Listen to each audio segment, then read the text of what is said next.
Okay, welcome back to class. Today we shall talk about food resources. That is all the foods that are available to us to select from so that we can get all our nutrients. The 6 nutrients that we've talked about. Yes, very, very important. You see, a wide variety of foods are there. We can get some from our local market and then from the other grocery stores around us. So at the end of this class, we should be able to list the food sources for Ghana, list the Ghanaian 6 food groups, describe the food groups and their major nutrients, explain why one must eat from all the food groups, clarify implications of food diversity and nutritional status. So when we talk of food resource, it simply means all foods that are supplied to or available to the people or to a country as a whole that we can get our nutrients from.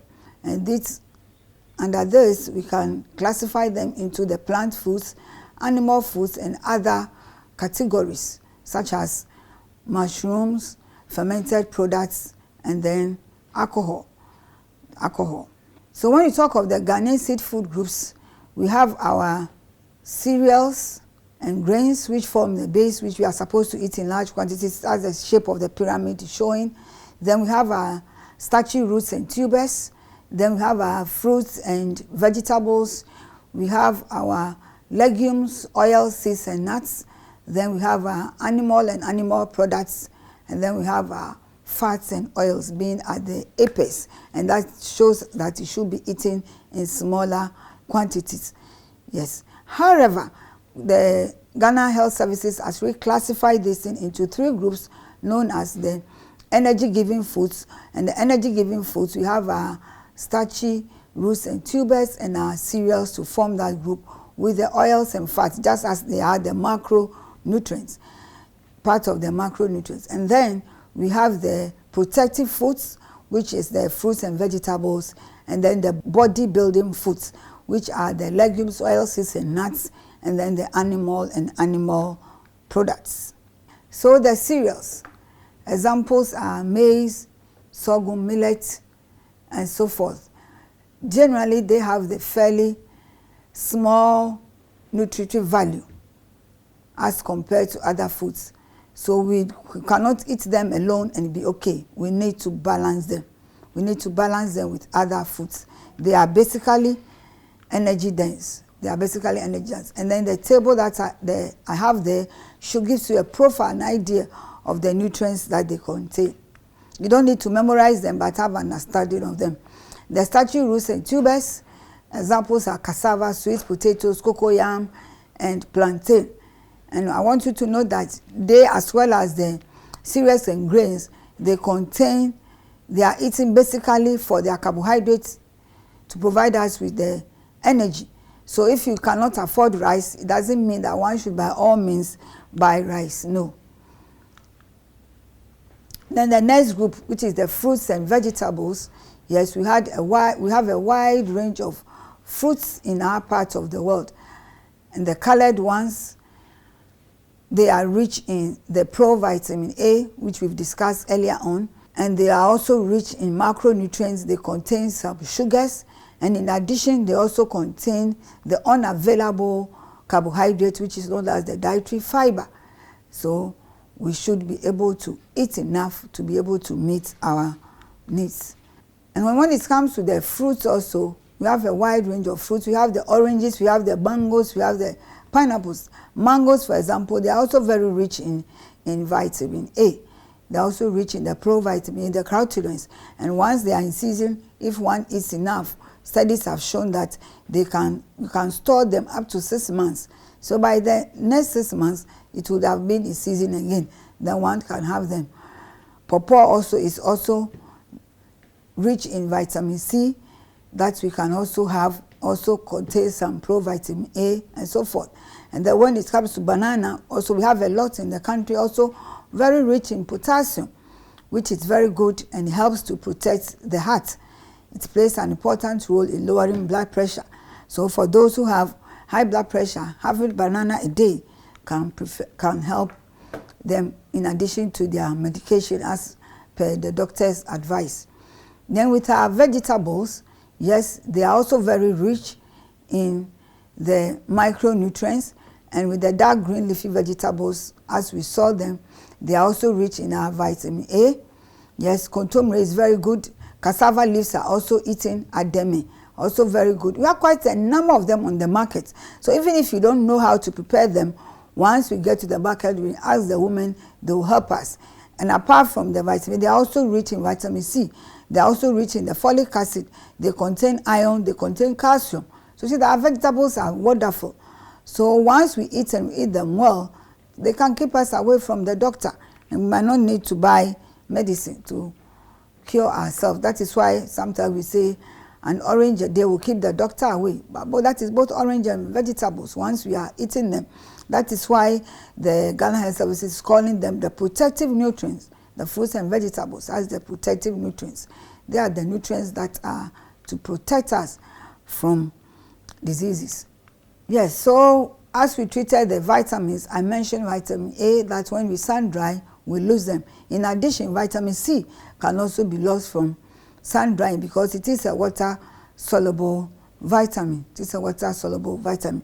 So, and also it is also heat labor. As we cook for long, our vegetables for long, we also lose the vitamin C potency. We also lose them.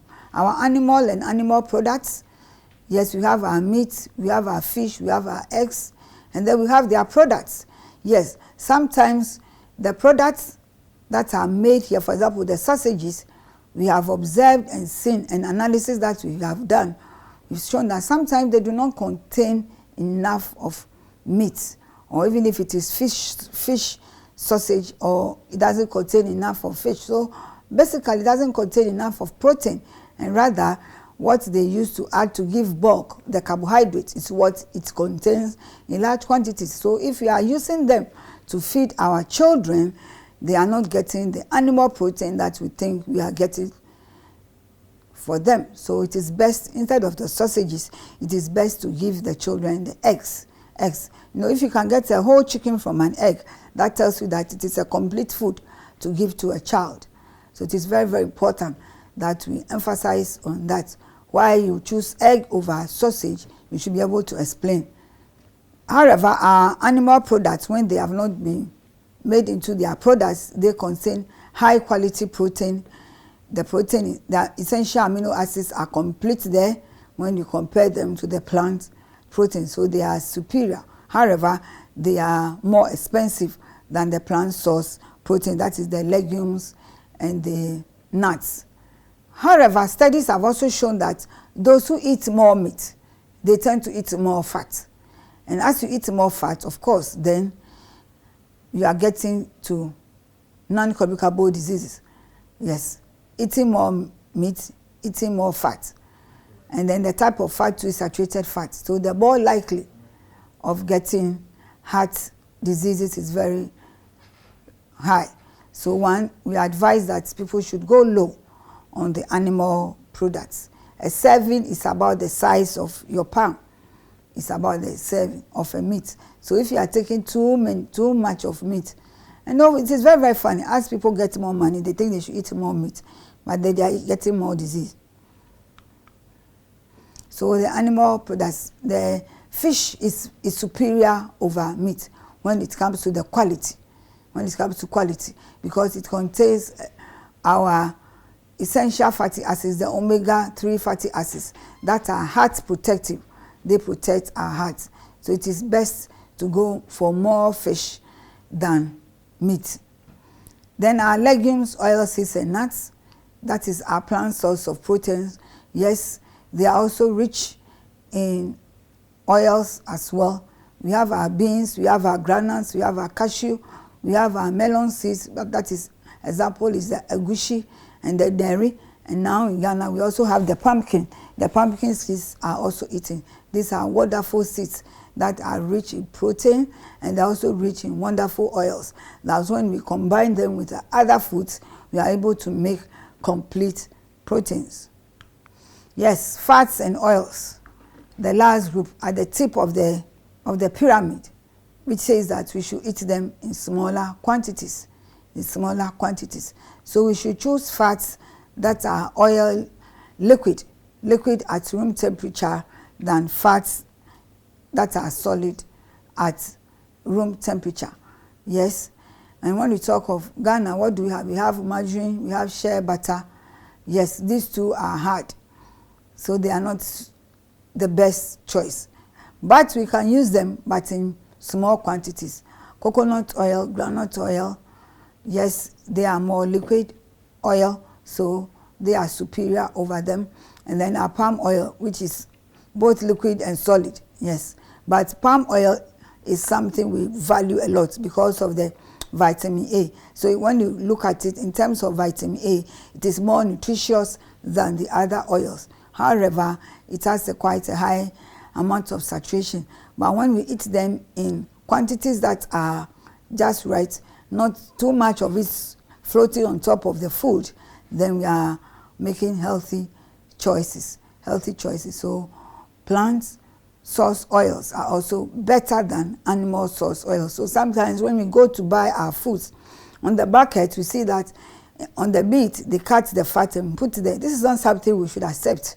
No, but people buy it and use it to cook. It is not healthy, but that is saturated fat. Another thing that we should note about fat is that we can see it and some we cannot see. So we classify it as visible fat and invisible fat. The invisible fats are those that we see naturally present in the food. For example, when we take maize, we see that maize contains, we have corn oil, yes, but we don't see it. It contains some oil. Granules, we don't see the oil, but it contains some oil. So we should know that as we chew more granules, we are gaining more energy. So we should eat between portions. How much is a portion? If you take granite, for example, about 30 pieces is a portion. It's a serving. When I talk of a portion, it's a serving. That is what one should have. So we should be able to differentiate between visible fat and invisible fat, and it should guide us when it comes to meal planning and selecting foods.